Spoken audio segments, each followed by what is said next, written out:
Initiation is often misunderstood as something ceremonial or symbolic, something that marks a transition or confers an identity.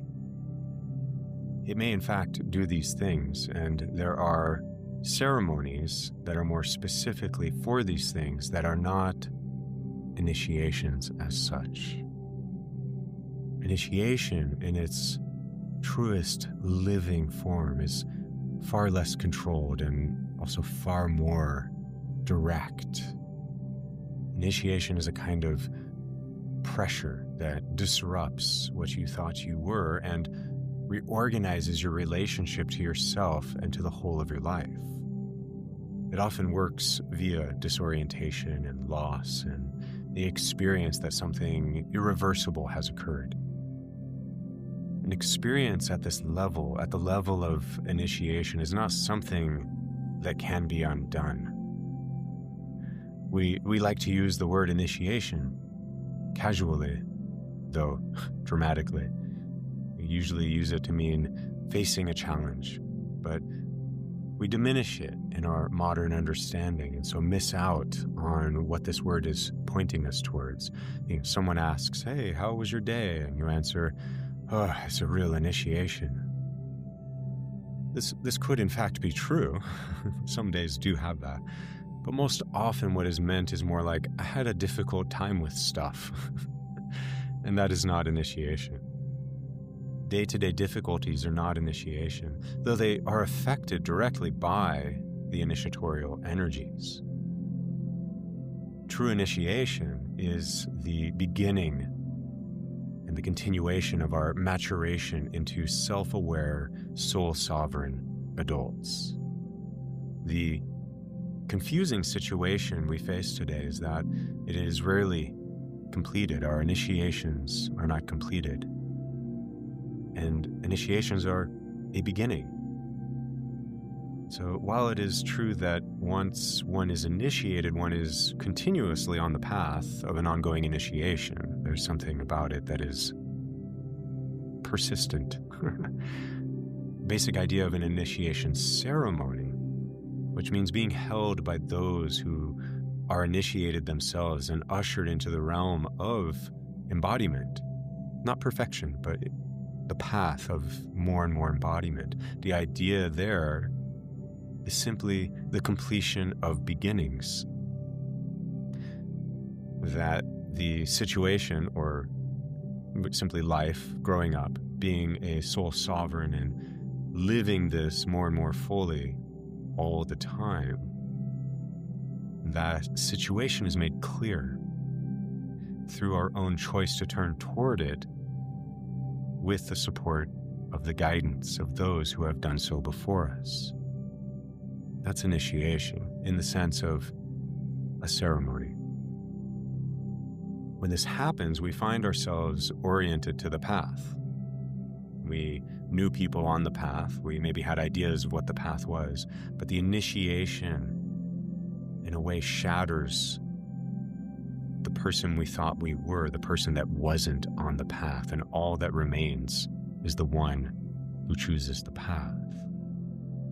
The problem is, we live in a time where the structures that once held initiation, the elders, the continuity, the inherited, tried and tested and embodied wisdom that carried transformation through into integration, these are largely absent, or at best wildly scattered and fragmented.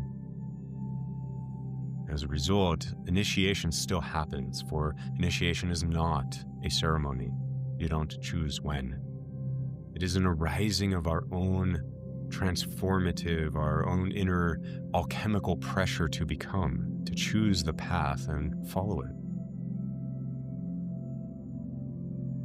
But as such, these energies still arise, but they do not resolve into the orientation, the beginning.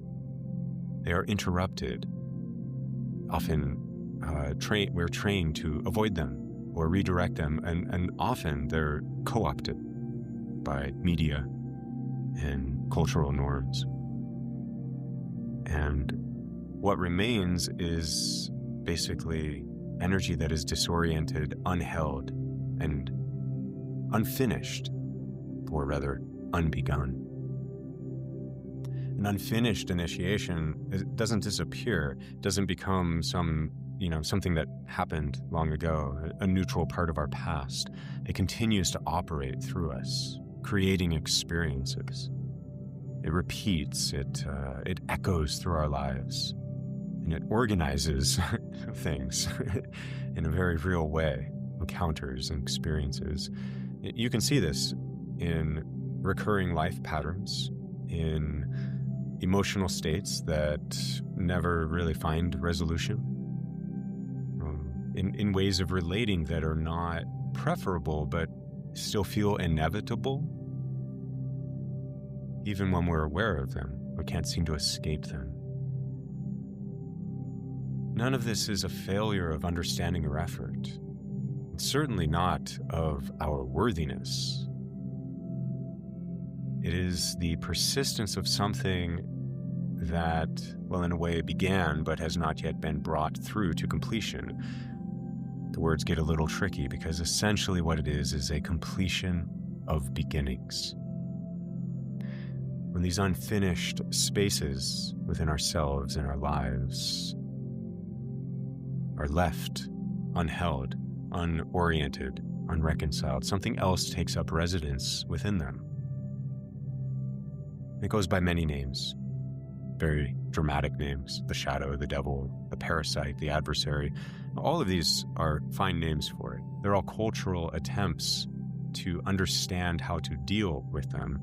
Of course, all of these names also get co-opted to mean other things, often co-opted by the very thing that they're pointing at. But in our most essential human experience,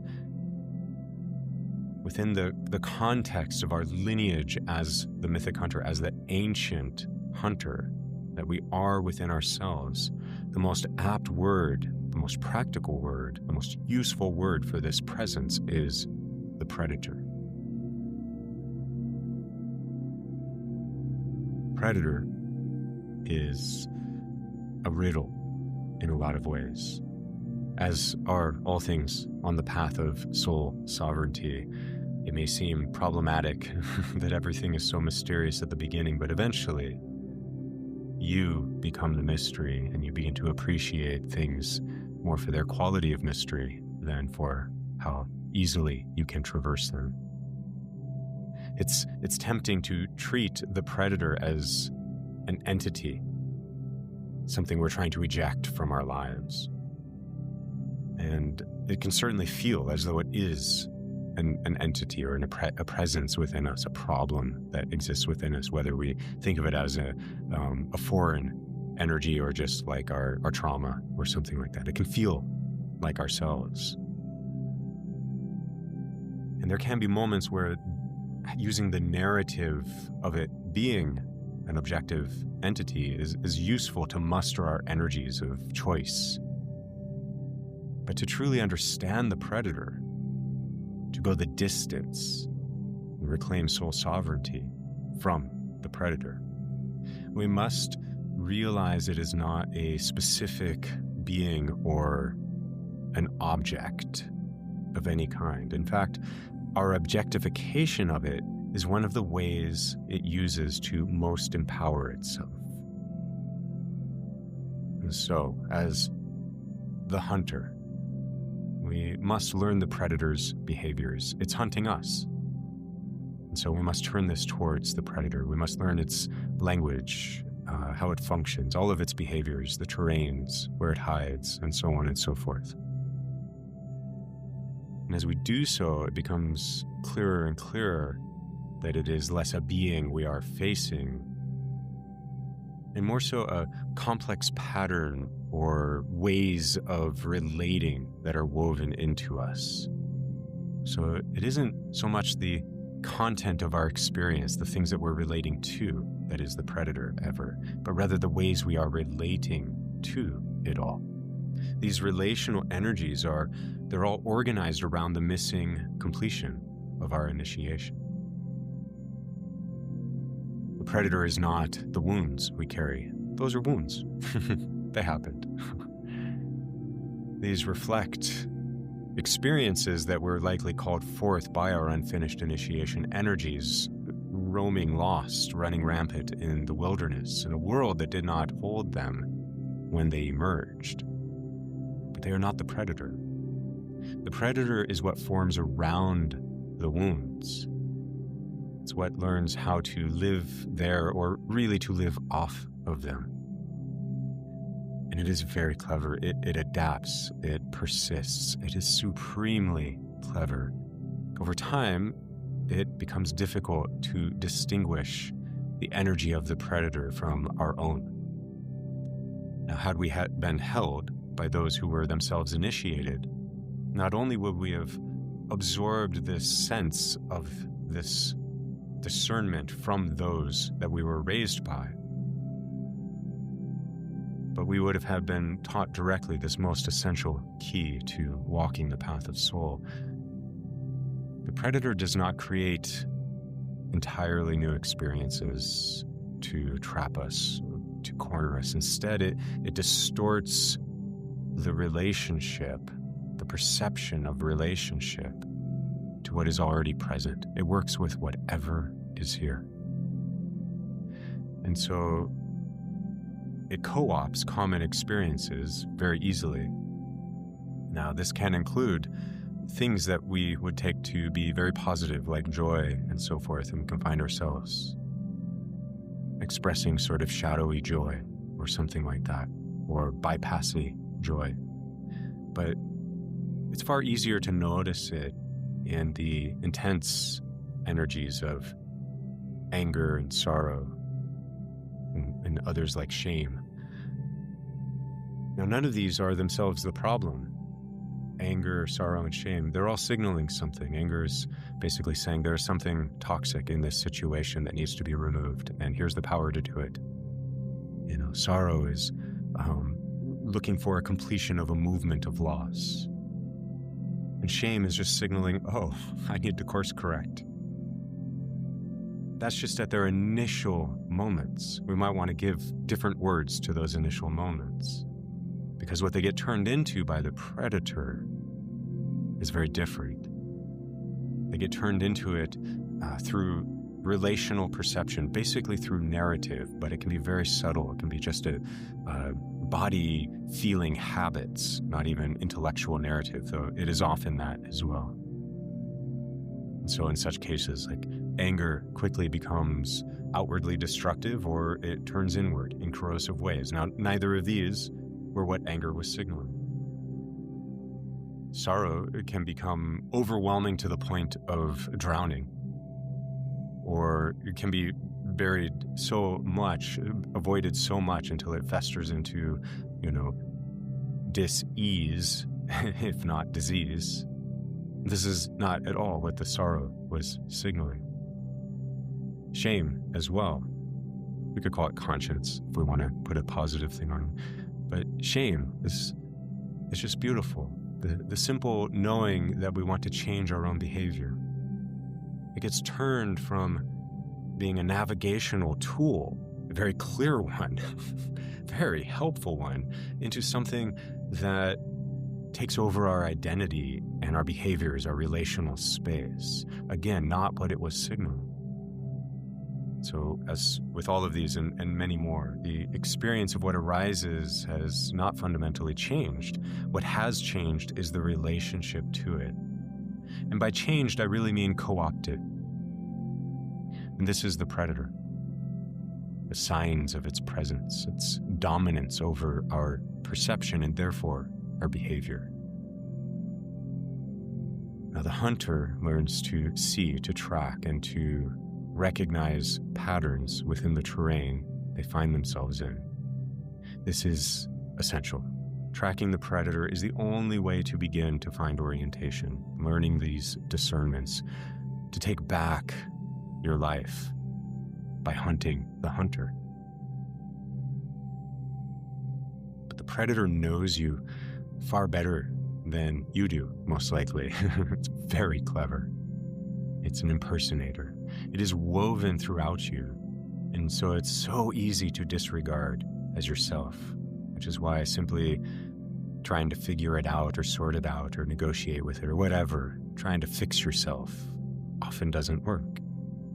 It takes something more profound, something more mythic, something more ancestral, something before the predator. The hunter must muster the power to choose this change, to reverse this situation. The hunter must be reclaimed first in order to hunt this predator. That said, there comes a point in the hunting, the moment of truth, if you will, where the hunter is, as the hunter, no longer sufficient. There are moments where seeing clearly does not by itself change what is happening. This can happen. There are moments where it does not. There are moments where understanding alone does not resolve the disorientation or the pattern that's there. This can happen, especially with practice on the path. But in general, it is not the norm when one is undertaking this. And so what is being encountered is no longer something to simply stalk or hunt or observe. It is something we must face within ourselves. This is a moment of initiation returning to us in its everyday, active, really generous form. If we can find these places, if we can hunt them down. It's not the ideas of initiation, but the literal conditions of initiation that we would have been held through. The good news is you can hold yourself. Such a moment is a point where something in you recognizes that you cannot step around what is in front of you, this that is within you. You cannot think your way out of it. You cannot wait for it to resolve on its own. There's no negotiation possible. You are in it and you are consumed by it. And the hunter learns something more is being asked of you than being the hunter. And this is where the language of what is often called the spiritual warrior, in more traditional shamanic traditions, it's just warrior. It can be misleading if taken too modernly.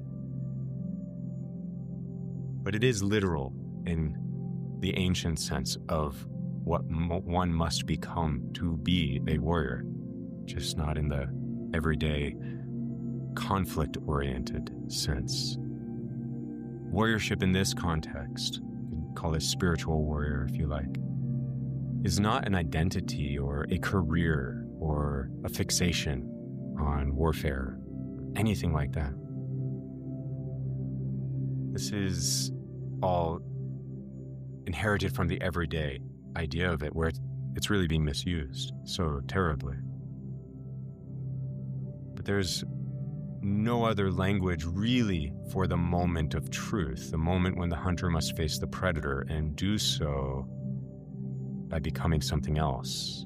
It's this moment of total alignment, of radical choosing, a moment where you do not turn away.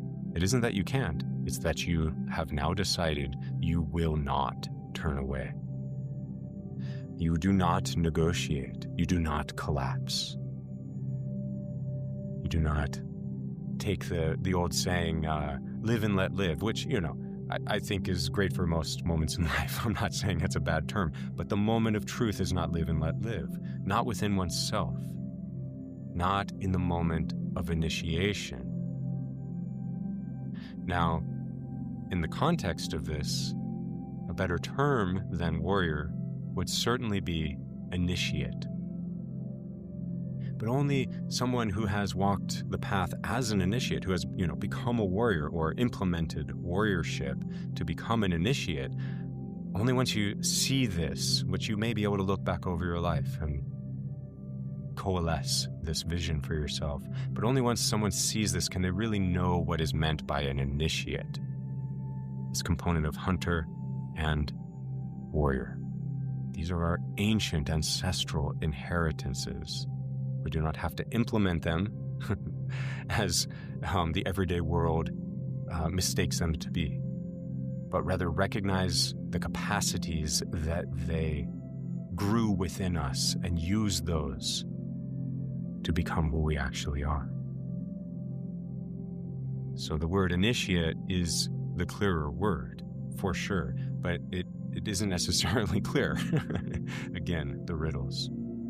The idea of a spiritual warrior may be far easier to orient to, because the point here is the ancient aphorism: the highest practice is the one that works. And so finding the language that really evokes you forth, that calls you forth. And so speaking in these terms, an initiate is not someone who has completed the path, not by any sense. Someone who has begun it and continues to walk it. Someone who has entered into the relationship with what is real as the real and what needs to be done in order to walk the path, even when it is difficult or unclear. True initiation does not mark completion, really. It marks entry. You have seen it in yourself at some points in your life, I have no doubt. All the times you have resolved to make that damn change that you so needed. It can be as simple as that. When you actually do it, it's the innate energy of the initiate, the ancestral intelligence of warriorship, of initiation, which we all carry within us.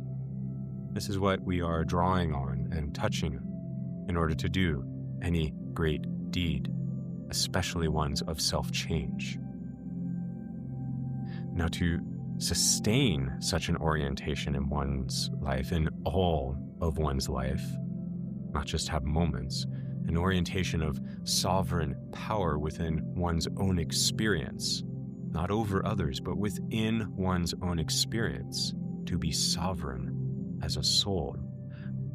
Only the devotion of the warrior, the initiate, can sustain this. It takes an uncanny understanding to do this. It isn't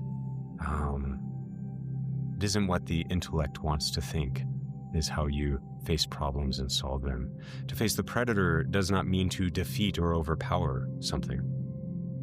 It means to end a way of relationship that can no longer continue, to basically be very clear you no longer consent. Now, a way of relationship like this is built on distortion and avoidance, and at its heart, essentially, misidentification.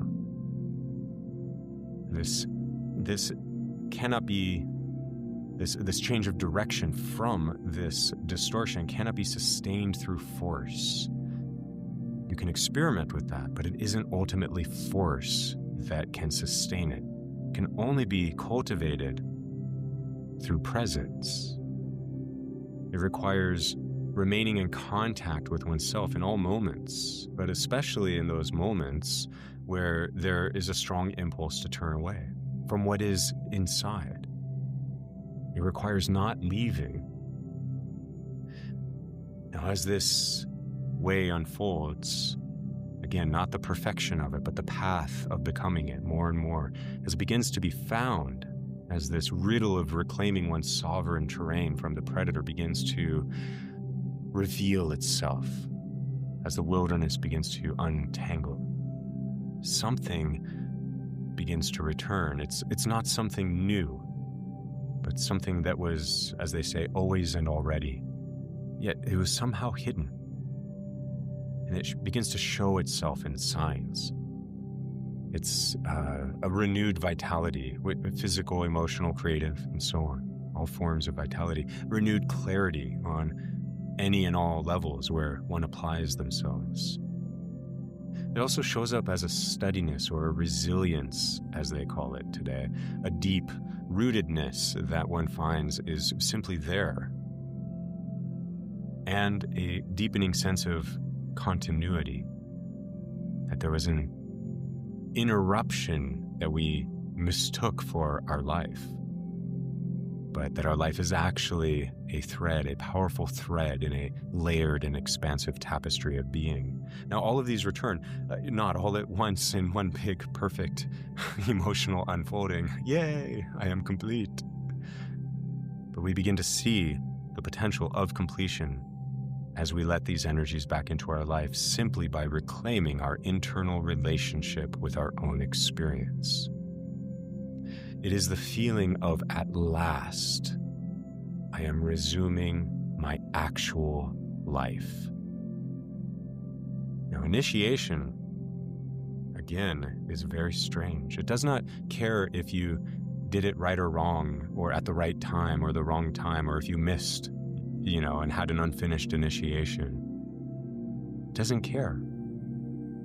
It doesn't matter to it if you turn towards it now or then or whenever. It doesn't matter how distorted you have become. I'll speak for myself. It doesn't matter. It doesn't care about the context. In a way, it's like it doesn't exist within time or context.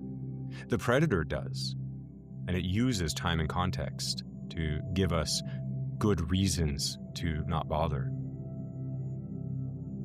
But when we turn back to our own beginning, not our origin, where we come from, so to speak, like our birth, but turning back towards this moment as the beginning, as our initiation, reclaiming our soul sovereignty right now, initiation energy is just, we are welcomed as though no time has passed and nothing has ever gone wrong.